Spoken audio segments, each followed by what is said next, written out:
Hello guys, welcome back. In this video, we're going to be learning about max width. In the previous video, we learned about the display property and also a little on block and inline elements. Now, a block level element, as mentioned in the previous video, takes up the full width available, but we can specify the width of a block level element. So if I have, or let's just use this guy. So if I have my block level element, so I'll just remove this. I can reduce the width to say 500 pixels. And by setting the margin to auto, it is going to center this element horizontally on the screen and distribute the remaining space equally among the margins. So let's see how this element will display. So you can see that we have a block level element here having a width of 500 pixels, and using margin auto, we just horizontally center it, and we have equal amounts of space at the two sides. So now the problem comes if the width we are using is, if the browser window is smaller than the width we are using. So that would create an horizontal scroll bar on the page, which can cause our page to overflow. So to prevent that, that is where max width comes in.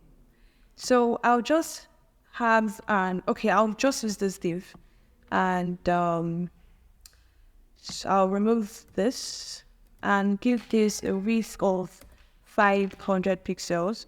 But this time we're not using width, we're using max width.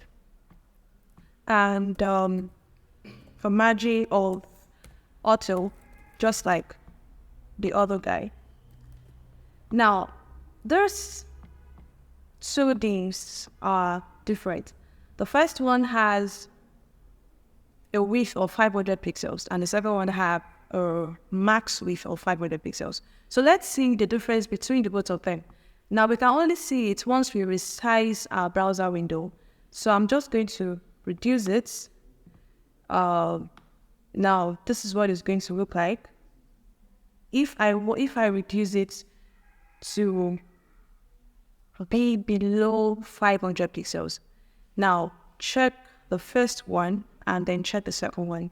We can see that the first div that have just a width of 500 pixels is not resizing with the browser window, but the one that has a max width is more like is responsive. I'll do it again. The red one does not have a max width. The blue one has a max width. So we can see that the red one is not moving with the browser window. So if we just use width, then it automatically creates a horizontal scroll bar on the screen, which would not actually look really good. So we can see the horizontal scroll bar right here. You can see it. But the blue one is responsive, is moving with the browser window. So that is the difference between using just width and max width. So I hope this was really, really easy for you guys to understand. And I'll see you guys in the next video. Thanks for watching. Happy coding.